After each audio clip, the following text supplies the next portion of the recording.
Did Trump just begin Red October? A prophetic breakdown of October 2025.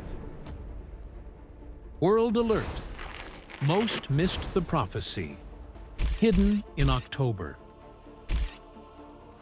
Strange things are happening this month, and online, one phrase explodes across social media.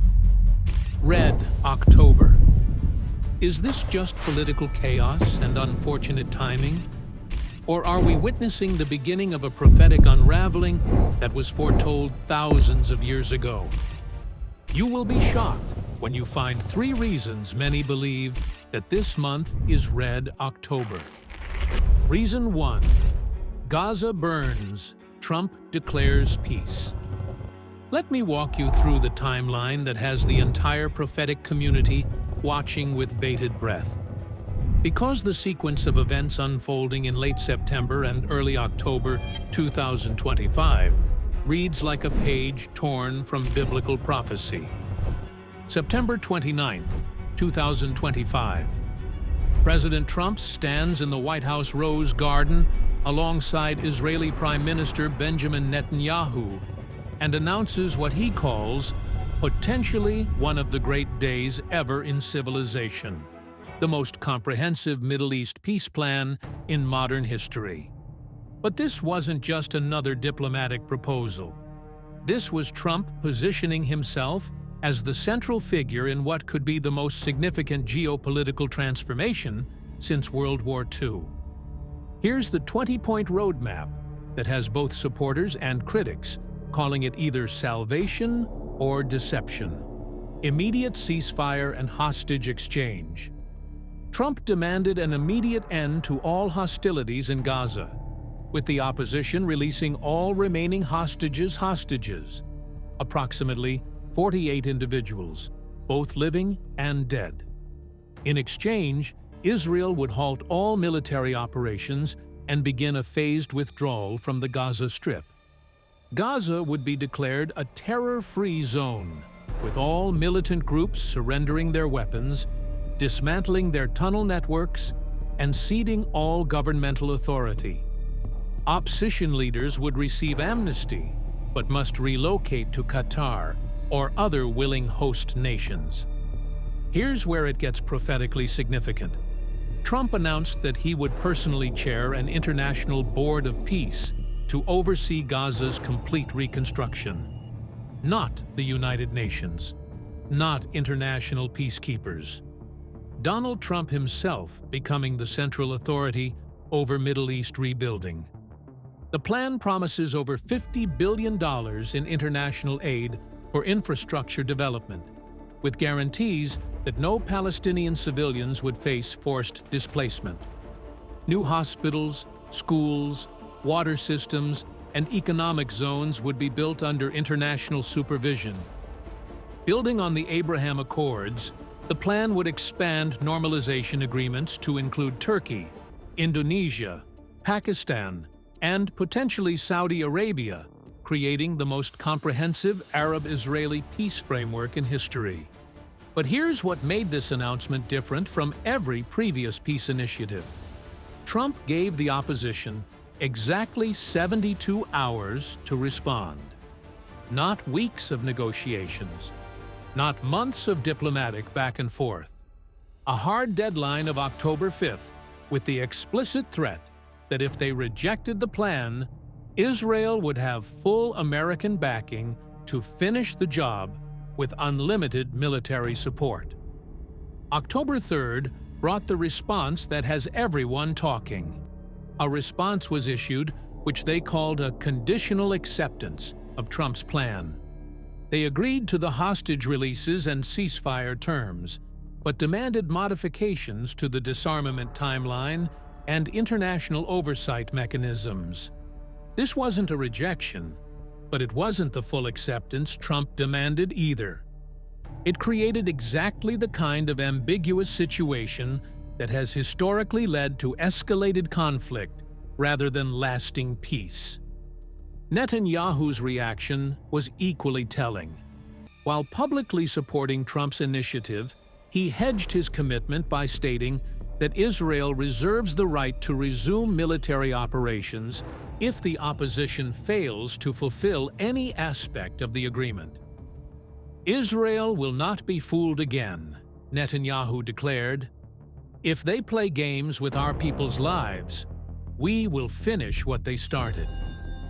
Now here's where this gets biblically significant.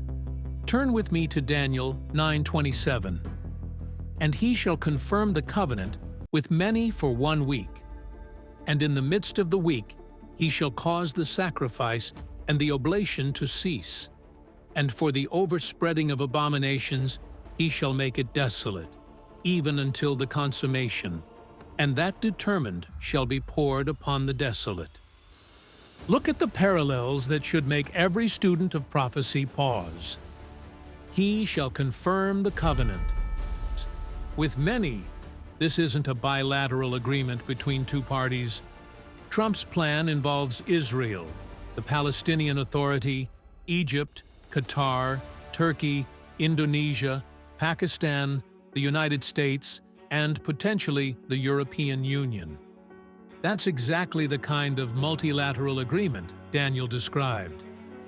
For 1 week, while Trump hasn't specified a 7-year timeline, the comprehensive nature of this agreement, covering security, economics, governance, and regional relationships, suggests a long-term framework that could easily extend into a 7-year implementation period. The international response has been unprecedented. UN Secretary-General Antonio Guterres called it a welcome step toward lasting peace. The European Union issued statements of cautious support.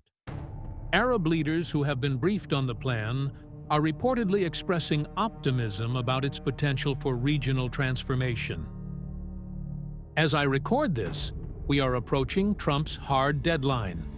October 5th represents the moment of truth. Either Hamas fully accepts the terms, and the most comprehensive Middle East peace agreement in history begins implementation, or negotiations collapse, and Israel launches what Netanyahu has promised will be the final military campaign to eliminate Hamas entirely. Is this the peace Israel has waited for since 1948? The security they've sought through 6 major wars and countless smaller conflicts? The recognition from Arab neighbors that the Abraham Accords began but never completed? Or could this be the deception that prophecy warned us about? A covenant with many nations that seems to bring security, but actually sets the stage for the greatest tribulation in human history. 1 Thessalonians 5:3. For when they shall say, peace and safety, then sudden destruction cometh upon them, as travail upon a woman with child, and they shall not escape. The world is about to declare peace and safety in the Middle East. International leaders are celebrating the potential end of the world's most intractable conflict. But Paul's warning echoes across the centuries. When they say peace and safety, sudden destruction follows. The question isn't whether this peace plan will succeed in bringing temporary stability to the region. The question is whether that temporary stability becomes the foundation for the greatest deception in human history. Whether October 5th brings full acceptance of Trump's plan or escalation to all-out war, we're watching events unfold that could reshape not just the Middle East, but the entire prophetic timeline leading to Christ's return. Reason 2. The moon turned to blood. Now let me show you something that should absolutely stun every student of biblical prophecy. October 1st, 2025, Yom Kippur, the Day of Atonement, a blood moon rose over Jerusalem. Not just any lunar eclipse, but the second in a rare series of 4 total lunar eclipses called a tetrad. This blood moon occurred at the midpoint of the tetrad, directly over the Holy Land, on the most sacred day of the Jewish calendar, while bombs were falling in Gaza. Throughout biblical history, God has used celestial signs to announce major prophetic events. The Star of Bethlehem announced Christ's birth. Darkness covered the land during his crucifixion. And blood moons have consistently preceded major events in Jewish history. The 1967 Six-Day War was preceded by a blood moon. The 1948 establishment of Israel occurred during a tetrad. The destruction of the temple in 70 AD was marked by celestial signs that Josephus recorded. But this blood moon is different. It's not just a celestial event. It's happening simultaneously with unprecedented earthly events. Could this blood moon be one of them? Could we be witnessing the beginning of the day of the Lord that Joel and John both described? Discovery 3. Shutdown bloodletting in America. But the red isn't limited to the Middle East. It's flowing through America's government halls as well, creating a domestic crisis that eerily parallels the international chaos unfolding in Gaza. October 1st, 2025, the exact same day as the blood moon over Jerusalem, the United States government shut down for the fourth time in 7 years. But this shutdown is different from previous government closures. This one carries prophetic implications that should make every believer take notice. As Jewish families around the world were witnessing the moon turn to blood above the Holy City, American federal workers were receiving furlough notices. As Trump's peace deadline loomed over Gaza, America's own government was collapsing into dysfunction. The synchronicity is staggering. The timing is unprecedented. And the biblical parallels are impossible to ignore. The scale of economic bloodletting. We're now on day 4 of this crisis, and the economic bloodletting is unlike anything we've seen in previous shutdowns. Here are the numbers that should alarm every American. 800,000 federal workers furloughed indefinitely. That's not just statistics.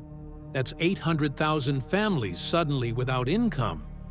800,000 households facing immediate financial crisis. $26 billion in federal funding frozen across multiple agencies.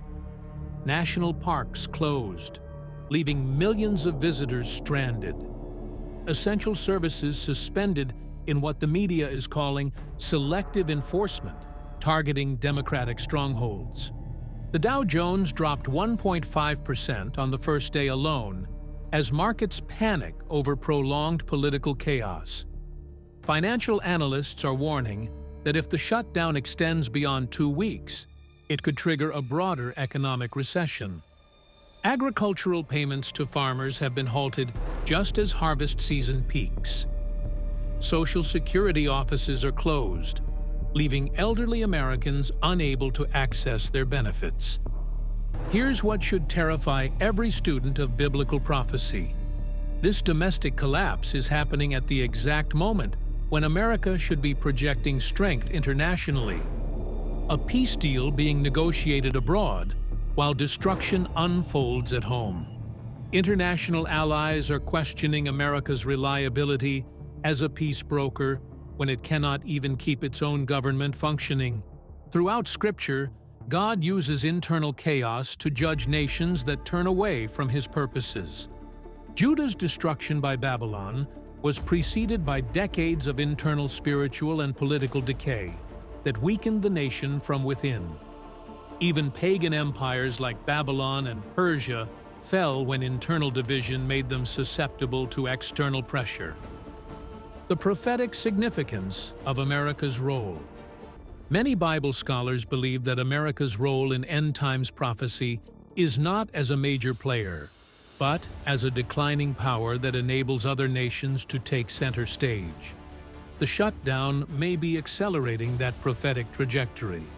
If America cannot keep its own government functioning, how can it maintain its role as global superpower? Ephesians 6:12. For we wrestle not against flesh and blood, but against principalities, against powers, against the rulers of the darkness of this world, against spiritual wickedness in high places. What we're witnessing isn't just political dysfunction. It's spiritual warfare playing out through governmental chaos. The countdown continues. As we approach Trump's October 5th deadline for Hamas's response, America's government remains paralyzed. As Israel prepares for either peace or total war, America's political system bleeds credibility and effectiveness. Is this the calm before the judgment? The internal weakness that precedes external catastrophe? The domestic division that enables international chaos? Discovery 4. Red Heifers, Temple Prep, and the Beast.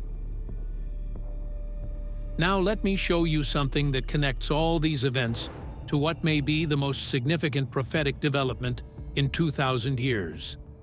Because while the world focuses on peace negotiations and government shutdowns, something unprecedented has been quietly unfolding in Jerusalem that could change everything. The biblical foundation of red heifer sacrifice. Numbers 19:2-6. This is the ordinance of the law which the Lord hath commanded, saying, Speak unto the children of Israel, that they bring thee a red heifer without spot, wherein is no blemish, and upon which never came yoke. And ye shall give her unto Eleazar the priest, that he may bring her forth without the camp. And one shall slay her before his face. And Eleazar the priest shall take of her blood with his finger, and sprinkle of her blood directly before the tabernacle of the congregation 7 times. And one shall burn the heifer in his sight, her skin and her flesh, and her blood with her dung shall he burn. For nearly 2,000 years, this commandment could not be fulfilled because no red heifer met the stringent biblical requirements. The animal must be completely red, without a single non-red hair. It must be without physical blemish. It must never have been used for labor. And until 2022, no such animal existed. But in 2022, 5 perfect red heifers were born in Texas and transported to Israel specifically for this purpose. Jewish agricultural experts, working with Christian ranchers, carefully bred and raised these animals according to biblical specifications. The completion of the red heifer sacrifice represents just one element of comprehensive temple preparations that have been accelerating throughout 2025. The Temple Institute in Jerusalem has spent decades recreating every vessel, garment, and instrument required for temple service. Golden menorahs, silver trumpets, priestly vestments, altar implements, everything described in Exodus and Leviticus has been painstakingly reproduced. Descendants of the Levitical priesthood have been identified through DNA testing and trained in temple rituals. Architectural plans for the Third Temple have been completed and approved by leading rabbinical authorities. The cornerstone has been cut and prepared for placement. But the red heifer ashes were the missing piece. Without them, no priest could be purified for temple service. Without purified priests, no sacrifices could be offered. Without sacrifices, no temple could function. And in the midst of the week, he shall cause the sacrifice and the oblation to cease, and for the overspreading of abominations he shall make it desolate, even until the consummation, and that determined shall be poured upon the desolate. This prophecy assumes that sacrifices and offerings will be taking place during the first half of the 7-year covenant period. For that to happen, a temple must be functioning. For a temple to function, red heifer ashes must be available for priestly purification. The timing is not coincidental. As Trump negotiates what could be the covenant with many, the sacrificial system that Daniel predicted is being restored. But there's a massive political obstacle that makes temple construction seem impossible. The Dome of the Rock sits on the Temple Mount, one of Islam's holiest sites. Any attempt to build a Jewish temple there would immediately trigger global warfare. Unless something changes that political reality. Could Trump's comprehensive peace plan include provisions for shared access to the Temple Mount? Could the eternal peace he promises involve a solution to the most intractable religious dispute on earth? Recent statements from Saudi Crown Prince Mohammed bin Salman suggest that Arab nations might accept Jewish temple construction in exchange for comprehensive regional peace and Palestinian statehood. Turkish President Erdogan has hinted at similar flexibility if broader Islamic interests are protected.